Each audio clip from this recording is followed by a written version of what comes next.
What's going on, guys? In this video, I'm going to tell you why I think this is the best budget car that you can get in 2026. Stay tuned. So if you didn't notice, we're in a new location here. I ended up moving back to town, which might be temporary, but we'll see. A lot of stuff going on. But that's not what we're here to talk about. We're here to talk about this beast of a car. I bought this thing back in October. It's been an absolute dream to drive ever since in this winter conditions here in Wisconsin. So what is this? This is a 2004 Subaru Legacy GT, and it's got the 2.5 liter turbocharged, and the thing is sweet. So I'm going to give you a walk around real quick. So why did I choose to buy a Subaru Legacy? Well, two reasons. One, they're super affordable here in 2026. And two, the thing just gets it. This car has about 265 horsepower from the factory, which is more horsepower than the WRX had in the same year. Now, you might think this looks like a dent, but let me tell you right now, this panel identifies as straight, so you can't judge that. There's no dent there. As we hop inside, flip her on for you.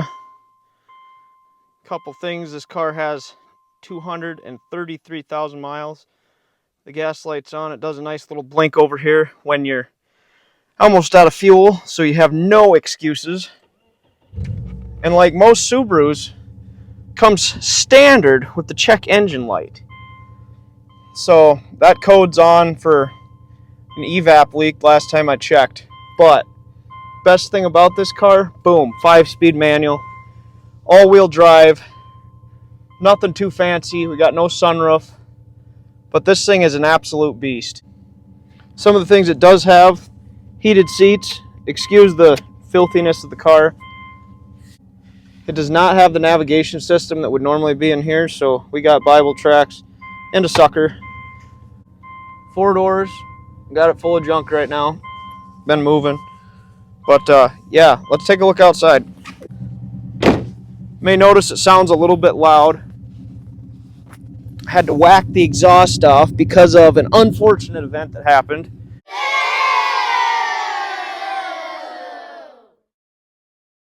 Here about a month or two ago.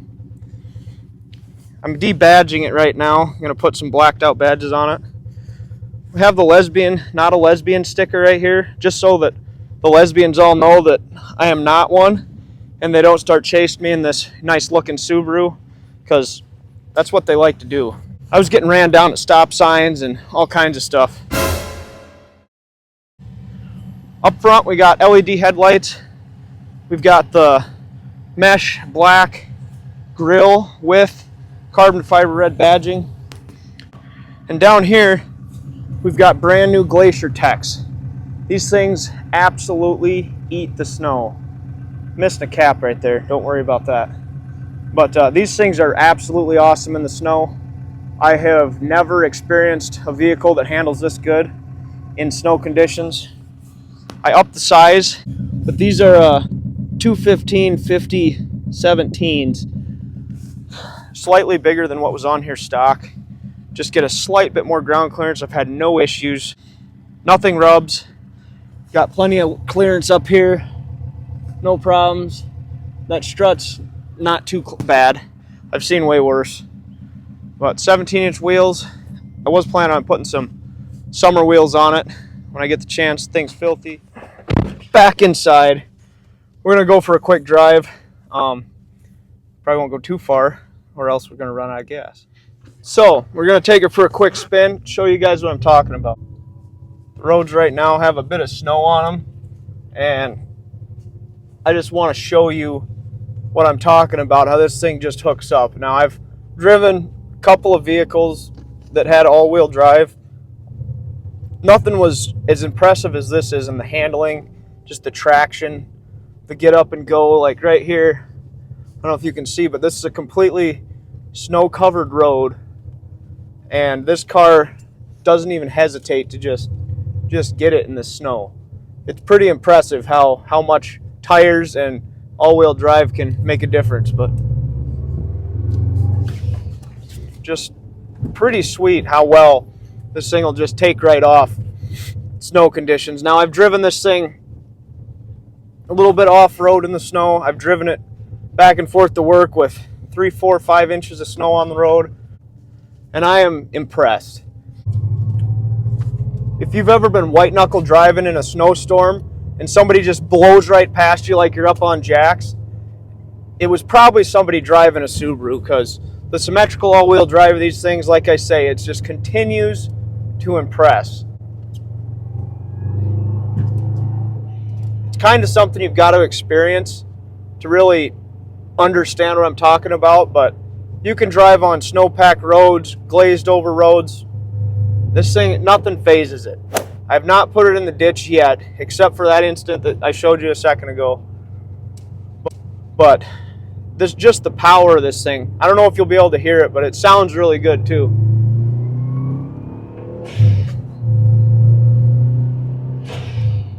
I did install the blow-off valve, admittedly, but that's just something to do for fun. Not for everybody. It doesn't sound like that stock. But, you know, handling, driving in snowy conditions. We had a few weeks of negative degree weather. A couple mornings were tough. You know, 24 below, anything like about 15 below, it starting pretty hard. Took a few tries, but I've never had it not start so far. I think the coldest I seen was like 27 below or something like that, 28 below. You shouldn't be going to work in that anyway, but they expect you. So what have I done to the car?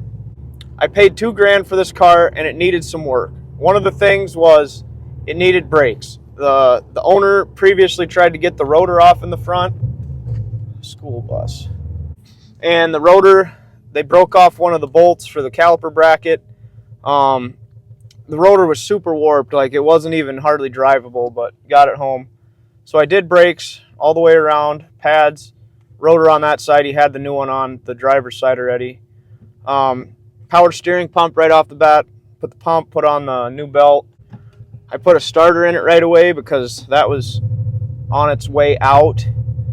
The tires were shot, so that's when I got these Glacier Trex tires. The last time I did an oil change, I noticed there was it's the oil cooler return tube that was starting to leak, so I do have one. I just haven't got it on yet. What else? The blow-off valve, but that was unnecessary. I did put, it's basically a throttle position sensor, bank 1. Had to put one of those in there, fixed a vacuum leak or 2, and the car's just been great. Now, what's wrong with it now? We have the engine light issue, obviously, which the reason that's on is for a fuel system leak. I believe the tank leaks at just about 3/4 tank. That starts to leak. Unfortunately, you have to drop the rear end to get that out. So it's not something I'm going to be fixing anytime soon. I'm not trying to dump a pile of money into this car. So I think that's about all that I had to fix on this. Right now, I got the AC belt off. That got shredded. The tensioner pulley seemed to have an issue and came apart. Not a huge deal. It's winter time. I know your AC compressor comes on at the defrost, but not a big deal. I haven't had an issue yet. One of the cool features, right down here, there's a windshield defrost button. I'm not sure how it works. Maybe let me know in the comments if someone actually knows what that does. But it defrosts the windshield super fast. I'm guessing it's something electronic. Like maybe there's a grid in the vents that it blows through, but super fast when it comes to defrosting the windshield. Like the car doesn't even start to warm up before the windshield is defrosting. So that's really cool. Downsides of this car. Number one, obviously, it's a sedan. So the ground clearance is not great. I'm not 100% sure what it is, but you're probably going to get another 5-6 inches out of something like the Subaru Forester or the Outback or something like that. They're going to be higher up. Same all-wheel drive system, but not near as fun to drive. When I was looking for Subarus, I did look at a Forester and I looked at an Outback. Both of them were pretty much clapped. compared to this, and it's over 20 years old. It's got its issues, it's got some rust, but it just continues to go. And at 233,000 miles, I think that it's a really good deal. Two of the things these cars are known for is bad head gaskets, is timing belts. So those are two things to keep an eye on. The car had the timing belt done. I'm going to say it's getting close to 90,000 to go. So that's probably something I should have on my radar. I do not have any plans to do that just yet, but definitely something I should look into. So two reasons that I chose this particular vehicle over others was, one was the price. Like the Subaru Legacy, it's kind of a sleeper. Nobody really knows a lot about them. I haven't seen a whole lot. You don't really notice it. It does have a small hood scoop, but beyond that, this car looks like you're going to take it to the nursing home, park it next to the Buick.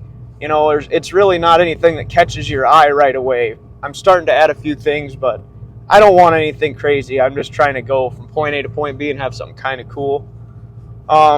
Another thing about this car that I don't necessarily think is ideal is the fact that it runs on 91 octane. If I could change something about that, it'd be the 91 octane. Because it's turboed, that's advised. I mean, I guarantee you there's people that drive them and get away with it, and it's not a big deal, but they run on 91. It's best to put the fuel in there. It costs an extra $1 or so a gallon. Thing gets about 26 miles a gallon right now, driving it the way I have been, and that might get a little better in the summer. Not as much idling and stuff, but still mid to high 20s. That's not horrible, but again, you're paying that extra $1 a gallon for fuel. So what else? One of the other things that I would like to change, but I can't, is the fill neck is on the passenger side, unfortunately. Now, I think that's probably most all Subarus, a lot of the imports, because they drive on the wrong side. They put the fuel cap on the wrong side. But once you get used to it, it's not a big deal. Most vehicles have the indicator pointing on your fuel gauge if you get confused. But for the first month, I was always pulling up, parking on the wrong side, like, oh, idiot. And then I'd pull the hose around, but not a huge deal. That's just a small gripe I have with it. And then the second thing is, or is this the third thing? That's probably the third thing. When you're driving this car and the engine light is on, it doesn't affect anything except for the cruise control. Now, I drive about 20 miles to work. There are several stretches when the roads are clear that I would like to have cruise control, but I do not. And, you know, I can clear the code and it'll be off for, 50, 60 miles or something like that, and then it pops back on. So it's really annoying. I mean, I got the scanner right here. It wouldn't be that hard to take it off, but as far as that goes, it's just not ideal that happens. Some of them, if they got remote start, the remote start doesn't work and things like that. But I know that this isn't the case with all vehicles. I've had different cars with the engine lights on and cruise control works fine. Just put a piece of tape over it, forget it. But that is not the case. So that's about it. Future plans for this car, I do continue to rebadge it. Got the rear badge right here, carbon fiber red Subaru.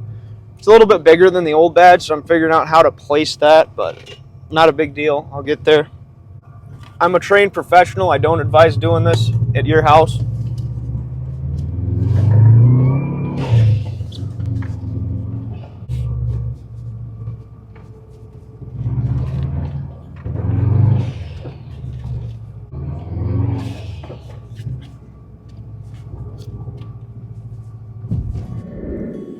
So I hope you guys enjoyed that video.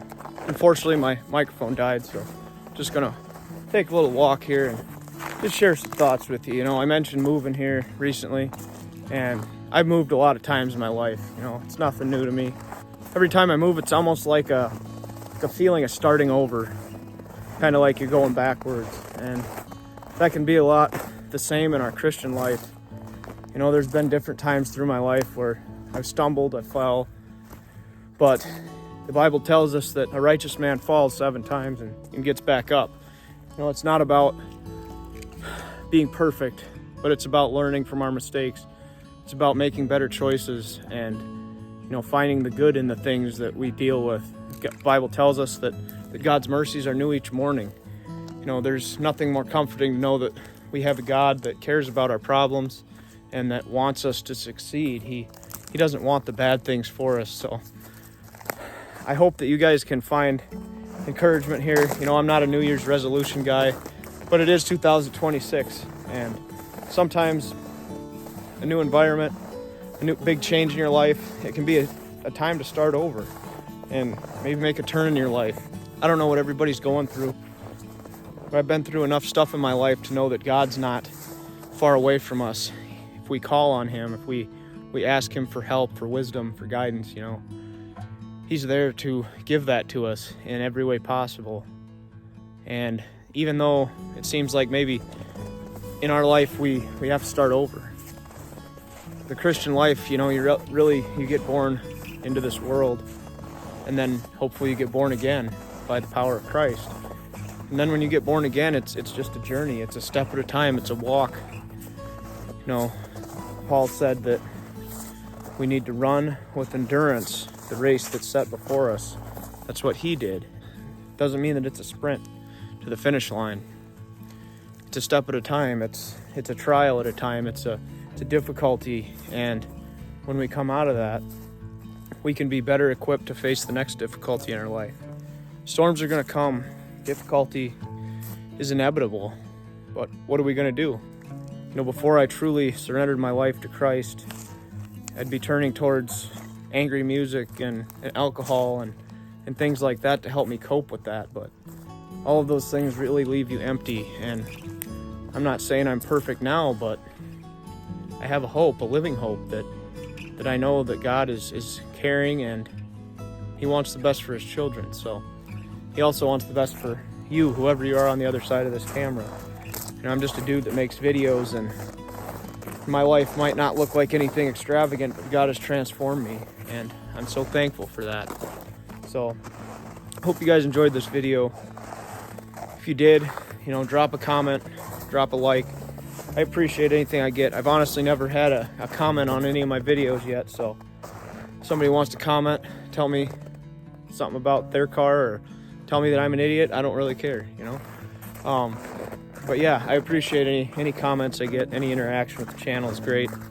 So you guys stay tuned, be safe, have a good night, and I will see you in the next video, hopefully about the ranch truck. But I'm not gonna make any guarantees, because like they say, the only thing guaranteed is death and taxes and heaven if you know where you're going. So make sure you know. Have a good night.